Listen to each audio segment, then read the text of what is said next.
변호사님 안녕하십니까? 네, 안녕하세요. 네. 김경호 변호사입니다. 제가 네.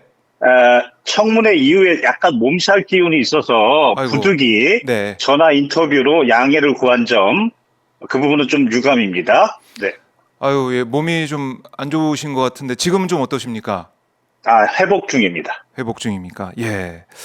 아무래도 지난 20일에 금요일에 있었던 이 입법 청문회 여기에 참석하신 다음에 몸살이 온 게 아닐까 저는 그렇게 생각이 되는데 쭉 계셨잖아요. 전체적으로 입법 청문회 어떻게 평가하신지 궁금합니다. 일단 진실을 숨기려고 하는 측과 이를 밝히려고 하는 측, 그리고 이 모든 것을 주권자 국민이 지켜보고 있었고요. 박정훈 대령의 외압 사건의 실체, 그리고 임성근 사단장의 책임에 대해서 객관적으로는 국민의 눈높이에 맞게 상당 부분 밝혀졌다. 이렇게 평가합니다. 상당 부분 밝혀졌다. 근데 사실 12시간 뭐 정도 진행된 청문회 시작부터 국민들이 볼 때는 이해할 수 없는 이례적인 일들이 벌어졌었는데 특히 새 증인이 증인 선서를 거부했거든요. 이종섭, 신범철, 그다음에 임성근 이 사단장의 증인 선서 거부를 보면서 현장에 직접 보면서 어떤 생각하시는지 이것도 좀 궁금합니다. 주권자 국민 앞에서 거짓말을 하지 않겠다는 선서를 거부한다. 네. 현장에서 분노가 일었습니다. 아, 물론 말 못할 사정이 있으면 그 부분은 그 내용에 대해서 관련 규정을 들어서 개별적으로 양해를 구하고 거부하는 방법이 주권자 국민 앞에서의 고위공직자로서의 도덕성이지 않았나 그렇게 생각이 들었고, 그 거부 사유가 매우 옹졸해서 분노가 일었고, 네. 실은 저는 현장에서 약간 눈물 좀 흘렸습니다. 그러셨어요? 국민의 분노의 눈물 같은 것이었을 겁니다. 분노의 눈물. 그만큼 이 세 사람의 선서 거부 이 자체가 거짓말을 해도 처벌받지 않겠다. 거짓말을 할 수도 있다. 뭐 이렇게 느껴지는 거 아니겠습니까? 그 자체가 네. 자신들에게 책임이 있다는 것을 국민들에게 그대로 드러내는 어리석은 행동이죠. 어리석은 행동이었다. 그 국민들이 보고 아마 그 장면 그 자체 그걸 보고 판단을 뭐 이미 내릴 수밖에 없었다 이렇게 보시는 거네요. 전체를 거부하는 것은 매우 어리석었고, 네. 개별 그 사안마다 본인과 관련된 또는 책임을 질 수 있는 부분은 그 부분은 규정을 대고 네. 거부하거나 양해를 했어야 했다. 저는 개인적으로 그렇게 생각합니다. 그렇군요. 자, 이런 이 분노의 눈물까지 흘리면서 청문회 과정을 쭉 지켜보셨는데 거의 뭐 청문회 이제 말미에 발언권을 얻으셨습니다. 이 뭐 법사위 위원들 아니 뭐 정청래 위원장 이렇게 조정된 아니면은 발언권을 얻기 위해서 뭐 신청하고 이런 과정이 좀 있었나요? 어떻습니까? 저는 정말 말하고 싶었습니다. 그래요. 임성근 증인, 당시 증인, 임성근 증인이 진술하는 걸 듣고 저도 모르게 고개를 절레절레 흔들었던 것 같아요. 그게 네. 화면에 나왔고 언젠가는 말할 기회가 있을 거라고 믿었어요. 그런데 저녁 먹을 때까지 기회가 없었어요. 그리고 해병대 사령관 화상으로 증언이 있었는데 그 이유도 뭔가 기대할 수가 없었더라고요.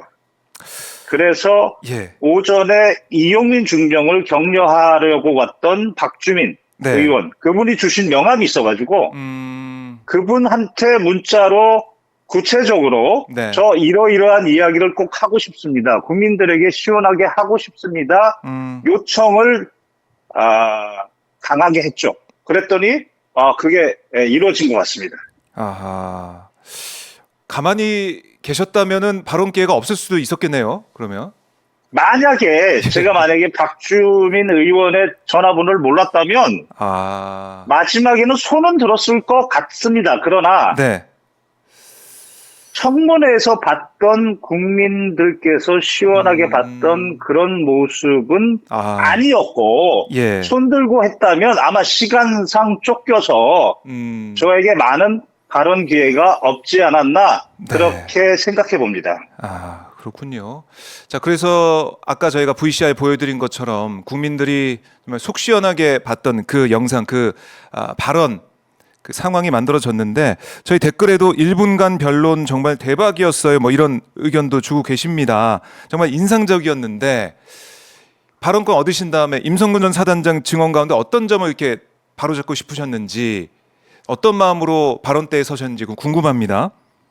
오전과 오후에 각각 한 가지씩 네. 거짓 진술, 허위 내용의 진술이 객관적 증거에 의해서 포착됐습니다. 오전에는 부하들의 수중수색 사실을 인지한 시점을 그날따라 임성근 증인이 7월 19일 19시 10분경 네. 그런 말을 했습니다. 그런데 그날 사고가 발생하고 참모장은 사단장 바로 밑에 있는 오른팔입니다. 네. 참모장이 바로 이용민 중령한테 10시 46분에 전화해서 벨트 아래 수중수색 중에 이 사고가 발생됐다는 것을 이야기했고, 그리고 2분 후에 48분에 임성근 사단장하고도 통화를 해서 그때 모두 수중수색 간에 사고가 발생했다는 것을 이야기한 녹취가 있는데 네. 왜 그날따라 19시 타령을 했는지, 그리고 해병대 수사단에서 최초 진술할 때는 작년 2023년 7월 25일 그때 진술한 걸로 기억하는데요. 그때는 연결식이 있었던 22일 그때 부하들의 수중수색 사실을 처음 알았다. 깜짝 놀랐다. 이렇게 진술을 했거든요. 다 안 맞는 거예요. 그리고 그날 국회의원께서 보여줬던 그 카톡상에 구중대원들이 수중수색, 허벅지까지 들어가서 일렬식으로 수중수색했던 국민일보 일면 사진. 그게 바로 19일 날 07시 04분인데요. 그때 훌륭하게 공보활동이 이루어졌구나. 이거 분명히 객관적으로 인식했다고 판단할 수 있거든요. 다 안 맞는 거예요. 19시 10분. 객관적 사실에 반했습니다. 지금 말씀 그리고 네, 말씀하시죠. 예. 그리고 오후에는 자신은 명령을 내리지 않았다. 이걸 강조하기 위해서 작전 지도다. 그리고 자기는 바로 밑에 있는 현장 통제본부장 7여단장에게만 얘기한다. 이렇게 진술했어요. 그런데 해병대 수사단이 조사했던 천여 페이지의 진술서, 진술 조서를 보면 당시 구중대장이 아침에 갑자기 홍피해 복구작전에서 실종자 수색작전으로 변경돼서 그거 소화시키느라고 지금 지형정찰하고 위험성 평가하고 있는데 갑자기 사단장이 왔고 브리핑은 해야겠고 갑자기 브리핑하고 있는데 브리핑을 중단시키면서 신속하게 투입 명령을 구중대장에게 내렸거든요.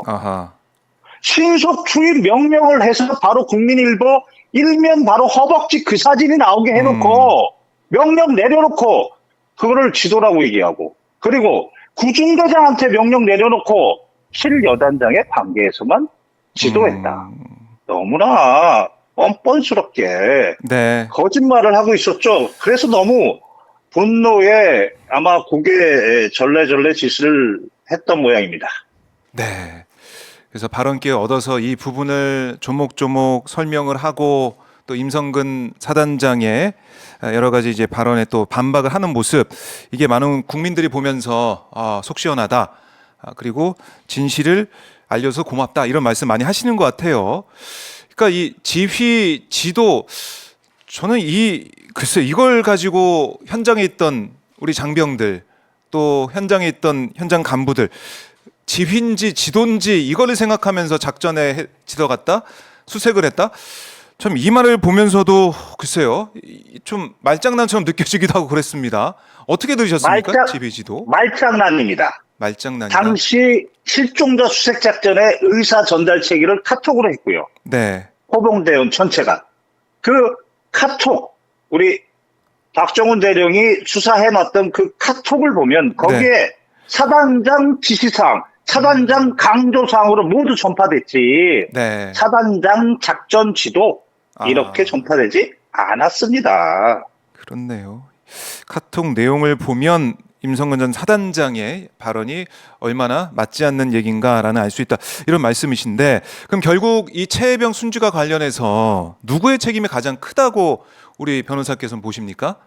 저는 기본적으로 박정훈 대령이 지목한 8명, 그 사람들의 각자의 과실이 있고 이 사람들이 공동의 과실의 책임을 져야 한다는 기본 입장을 저는 존중합니다. 그 중에서도 호피의 폭구 작전이라고 아침에 우리 뭐하러 가냐 이런 카톡 대화를 하면서 도착한 호병 부대에게 갑자기 아무런 관련 장구나 안전 장구 없이 실종자 수색 작전으로 변경한 자. 네. 그래놓고 아침 18일 오전부터 와서 신속하게 투입시키면서 안정성 평가를 생략시킨 자. 그리고 오후에는 작전 지속이 불가능하고 육군이 철수했는데도 불구하고 계속 작전을 지시한 자. 그리고 나서 이 사건 가장 위험천만한 수색 작전 방식인 바둑판식으로 무릎 아래까지 내려가서 찔러보면서 정성껏 탐색하라고 지시한 자, 그 자. 네. 임성근의 책임이 가장 큽니다. 아하, 임성근의 책임이 가장 크다라고 정리를 해 주셨습니다.